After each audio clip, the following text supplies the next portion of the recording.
ভেন্ডি বা ঢ্যাঁড়স একটা পুষ্টিকর ও সহজলভ্য সবজি, যা দিয়ে তৈরি করা যায় সুস্বাদু এবং স্বাস্থ্যকর রেসিপি। এটি রান্না করা খুবই সহজ, খুব অল্প উপকরণেই ভেন্ডি ভাজি, ভেন্ডি কারি তৈরি করা যায়। আজকের এই রেসিপিতে আমরা জানবো কিভাবে খুব সহজেই অল্প উপকরণ দিয়ে ঘরোয়া স্টাইলে ভেন্ডি রান্না করা যায়। আমি গীতশ্রী, আপনারা দেখছেন গীতশ্রী হেসেল। গীতশ্রী হেসেলের নতুন রেসিপিতে আপনাদের সকলকে স্বাগত। দেরি না করে চলুন আজকের রেসিপিটা শুরু করি। রেসিপির শুরুতেই আমি এখানে 500 গ্রাম ভেন্ডি নিয়েছি। এবার সেগুলোকে প্রথমেই পরিষ্কার জল দিয়ে ধুয়ে নেব। এই রেসিপির জন্য আমি এখানে ফ্রেশ ভেন্ডি নিয়েছি, আপনারা অবশ্যই এই রেসিপির জন্য ফ্রেশ ভেন্ডি নেবেন। এবার আমি ভেন্ডিগুলোকে একে একে কেটে নেব। প্রথমে ওপরের আর নিচের অংশটা কেটে বাদ দিয়ে দেব। তারপর একটা ছুরির সাহায্যে মাঝ বরাবর চিড়ে নেব। এইভাবে চিড়ে নিলে ভিতরে যদি কোনো পোকামাকড় থাকে সেটা কিন্তু আমরা দেখতে পাবো। তাই অবশ্যই ভেন্ডি কাটার সময় মাঝ বরাবর একটু চিড়ে নেবেন। এবার ভেন্ডিগুলো যদি ছোট সাইজের হয় তাহলে আলাদা করে এগুলোকে কাটার দরকার নেই, কিন্তু যদি মিডিয়াম বা একটু বড় সাইজের হয় সেক্ষেত্রে 1/2 মানে একটা ভেন্ডিকে আপনারা দুভাগে ভাগ করে নিতে পারেন। তো সব ভেন্ডিগুলোই আমার কাটা হয়ে গেছে আর মাঝ বরাবর আমি চিড়েও নিয়েছি। এবার এগুলোকে তুলে নেব। যেহেতু ভেন্ডিগুলো কাটার আগে আমি পরিষ্কার জল দিয়ে ধুয়ে নিয়েছিলাম, তাই দ্বিতীয়বার কিন্তু ধোয়ার কোনো দরকার নেই। সব ভেন্ডিগুলোকে আমি কেটে তুলে নেব। এরপর সিম্পল একটা মশলা বানিয়ে নেব। মিক্সিং জারের মধ্যে দিয়ে দেব একটা মিডিয়াম সাইজের পেঁয়াজ, তার সাথে দিয়ে দেব 1 ইঞ্চি আদা খোসা ছাড়িয়ে ছোট ছোট টুকরো করে নিয়েছি, 7টা রসুন, অল্প একটু জল দিয়ে একটা মিহি পেস্ট বানিয়ে নেব। অন্যদিকে প্যানের মধ্যে দিয়ে দেব সর্ষের তেল। তেলটা একটু গরম হওয়া অবধি অপেক্ষা করব। তেলটা যখন গরম হয়ে যাবে তার মধ্যে দিয়ে দেব আগে থেকে কেটে রাখা ভেন্ডিগুলো দেওয়ার পর অল্প একটু নুন দেব। তারপর খুব ভালো করে 5 থেকে 6 মিনিট নেড়ে নেব। 5 থেকে 6 মিনিট হাই ফ্লেমে ভেজে নিলেই দেখবেন আগের থেকে কালারটা সামান্য একটু চেঞ্জ হতে শুরু করেছে। ঠিক সেই অবস্থায় ভেন্ডিগুলোকে তুলে একটা প্লেটের মধ্যে রেখে দেব। ভেন্ডিগুলোকে ভেজে তুলে নেওয়ার পর ওই তেলের মধ্যেই দিয়ে দেব 1 চামচ সাজিরেটা দেওয়ার পর খুব ভালো করে একটু নেড়ে নেব 10 থেকে 30 সেকেন্ড মতো। 10 থেকে 30 সেকেন্ড মতো এইভাবে একটু নেড়ে নিলেই যখন ফোড়ন থেকে খুব সুন্দর একটা গন্ধ বেরিয়ে আসবে তার মধ্যে দিয়ে দেব একটা বড় সাইজের পেঁয়াজটাকে যতটা সম্ভব ছোট ছোট করে কেটে নিয়েছি। এবার খুব ভালো করে নাড়তে থাকবো ঠিক যতক্ষণ না পেঁয়াজের কালারটা চেঞ্জ হতে শুরু করে। মিনিট 5 হাই ফ্লেমে এইভাবে একটু নাড়তে থাকলেই দেখবেন পেঁয়াজের কালারটা আগের থেকে অনেকটা চেঞ্জ হতে শুরু করেছে।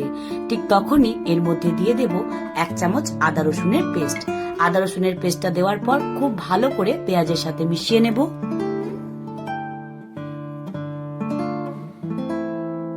2 থেকে 3 মিনিট খুব ভালো করে একটু নেড়ে নেব যতক্ষণ না আদা রসুনের কাঁচা গন্ধটা চলে যায়। কাঁচা গন্ধটা চলে গেলেই তার মধ্যে দিয়ে দেব একটা মিডিয়াম সাইজের টমেটোর পেস্ট। এবার খুব ভালো করে বাকি মশলার সাথেও টমেটোর পেস্টটাকে মিশিয়ে নেব। এর সাথে সাথে দিয়ে দেব 1 চা চামচ কাশ্মীরি লঙ্কার গুঁড়ো, 1 চা চামচ ধনে গুঁড়ো, 1 চা চামচ জিরে গুঁড়ো আর 1/2 চা চামচ হলুদ গুঁড়ো। এই সব কিছুকে আমি দিয়ে দেব। এবার সব মশলাগুলোকে ভালো করে একটু মিশিয়ে নেব। গ্যাসের ফ্লেমটা একদম লোতে রেখে মিনিট খানেক খুব ভালো করে একটু কষে নেব। যেহেতু এখানে আমরা গুঁড়ো মশলা ব্যবহার করছি তাই অল্প একটু জল দিতে হবে, না হলে মশলাটা কিন্তু ধরে বা লেগে যেতে পারে। সামান্য একটু জল দেওয়ার পর খুব ভালো করে সব মশলার সাথে একটু কষে নেব যাতে পেঁয়াজটা খুব ভালোভাবে সিদ্ধ হয়ে যায়। তাই ভালো করে একটু মিশিয়ে নেওয়ার পর ঢাকা দিয়ে রেখে দেব আরো মিনিট খানেক। ঢাকা খোলার পর খুব ভালো করে একটু নেড়ে নেব। তারপর তার মধ্যে দিয়ে দেব আগে থেকে ফেটিয়ে রাখা টক দইটা দেওয়ার পর খুব ভালো করে মিশিয়ে নিতে হবে। আর এই সময় কিন্তু গ্যাসের ফ্লেমটা একদম লোতে রাখতে হবে, না হলে কিন্তু টক দইটা ফেটে যেতে পারে। খুব ভালো করে মিশিয়ে নেওয়ার পর আবারও ঢাকা দিয়ে রেখে দেব মিনিট খানেক। এইভাবে ঢাকা দিয়ে রাখলে পেঁয়াজটাও যেমন সিদ্ধ হয়ে যাবে ঠিক তেমনই কিন্তু মশলা থেকে এক্সট্রা অয়েলটাও বেরোতে শুরু করবে। ঢাকা খোলার পর খুব ভালো করে সমস্ত মশলাকে আবারও একবার নেড়ে নেব। মশলাটা খুব ভালো করে কষে নেব। মশলাটা কষতে কষতে যখন এক্সট্রা অয়েলটা বেরোতে শুরু করবে ঠিক তখনই এর মধ্যে দিয়ে দেব আগে থেকে ভেজে তুলে রাখা ভেন্ডিগুলো দেওয়ার পর গ্রেভির সাথে খুব ভালো করে মিশিয়ে নেব। গ্রেভির সাথে খুব ভালোভাবে মিশিয়ে নেওয়ার পর আমি এর মধ্যে দিয়ে দেব জল। ভেন্ডিটাকে একটু ভালো করে কষে নিলে গ্রেভির যে মশলা সেটা ভেন্ডির মধ্যে ঢুকে টেস্টটা কিন্তু অনেকটাই বাড়িয়ে তুলবে। আর আমি এখানে 1 কাপ মতো গরম জল ব্যবহার করেছি, আপনারাও কিন্তু অবশ্যই গরম জলই ব্যবহার করবেন, এতে রান্নার টেস্টটা একই থাকে। খুব ভালো করে সমস্ত কিছুকে একটু মিশিয়ে নেব। তারপর ঢাকা দিয়ে রেখে দেব 5 মিনিট লো ফ্লেমে ঢাকা দিয়ে রাখবো। অন্যদিকে আমি দুটো সবজি নিয়েছি, একটা পেঁয়াজ আর টমেটো। এবার এগুলোকে কেটে নেব। পেঁয়াজটাকে খোসা ছাড়িয়ে 4 ভাগে ভাগ করে নেব। তারপর হাতের সাহায্যে একটু প্রেস দিয়ে একে একে পেঁয়াজের খোসাগুলোকে এইভাবে ছাড়িয়ে নেব, যেভাবে আমরা চিলি চিকেন করে থাকি বা চিলি পনির করে থাকি সেইভাবে। টমেটোটাকেও প্রথমে 4 পিস করে নেব, তারপর মাঝের বিচের অংশটা বাদ দিয়ে দেব, তারপর এক একটা পিসকে আবার 1/2 করে কেটে নেব। সবজি আমার কাটা হয়ে গেছে। অন্যদিকে প্যানের মধ্যে অল্প একটু তেল দেব, তার সাথে দিয়ে দেব পেঁয়াজ আর টমেটো যেটা আমি আগে থেকে কেটে রেখেছিলাম। হাই ফ্লেমে দেওয়ার পর তার সাথে দিয়ে দেব দুটো কাঁচা লঙ্কা আর অল্প একটু কাসুরি মেথি। এবার খুব ভালো করে এগুলোকে একটু নেড়ে নেব। এগুলোকে খুব বেশি নরম করে বা সিদ্ধ করে ভাজার দরকার নেই, হালকা একটু যাতে কাঁচা ভাবটা চলে যায় সেই অবস্থায় হালকা একটু নেড়ে নিলেই হবে। অন্যদিকে 5 মিনিট পর ঢাকনা খুললেই দেখবেন ভেন্ডিটা কিন্তু খুব ভালোভাবে সেদ্ধ হয়ে গেছে আর গ্রেভির ঘনত্বটাও আগের থেকে অনেকটা গাঢ় হয়ে এসেছে। খুব ভালো করে একবার নেড়ে নেব। এবার খুব ভালো করে সবকিছুকে মিশিয়ে নেব। তারপর এর মধ্যে দিয়ে দেব আগে থেকে ভেজে রাখা সবজিগুলো, পেঁয়াজ, টমেটো, লঙ্কা, কাসুরি মেথি। সবকিছুকে খুব ভালো করে মিশিয়ে নিলেই তৈরি দারুণ স্বাদের ভেন্ডির এই রেসিপিটা।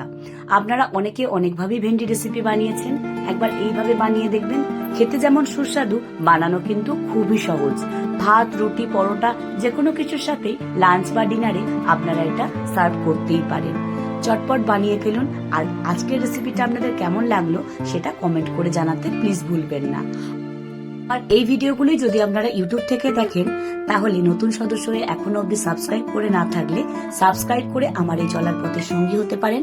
পাশে থাকা বেল আইকনটা প্রেস করতে ভুলবেন না সব নোটিফিকেশন সবার আগে পাওয়ার জন্য। আর এই ভিডিওগুলি যদি আপনারা ফেসবুক পেজ থেকে দেখেন তাহলে অবশ্যই পেজটিকে ফলো করে আপনাদের গুরুত্বপূর্ণ মতামত কমেন্ট বক্সে জানাতে প্লিজ ভুলবেন না। শেষ অবধি ভিডিওটা দেখার জন্য আপনাদের সকলকে অসংখ্য ধন্যবাদ। সকলে সুস্থ থাকবেন, ভালো থাকবেন। খুব তাড়াতাড়ি আপনাদের সঙ্গে দেখা হচ্ছে গীতশ্রী হেসেলে নতুন রেসিপি নিয়ে নতুন এপিসোডে। নমস্কার।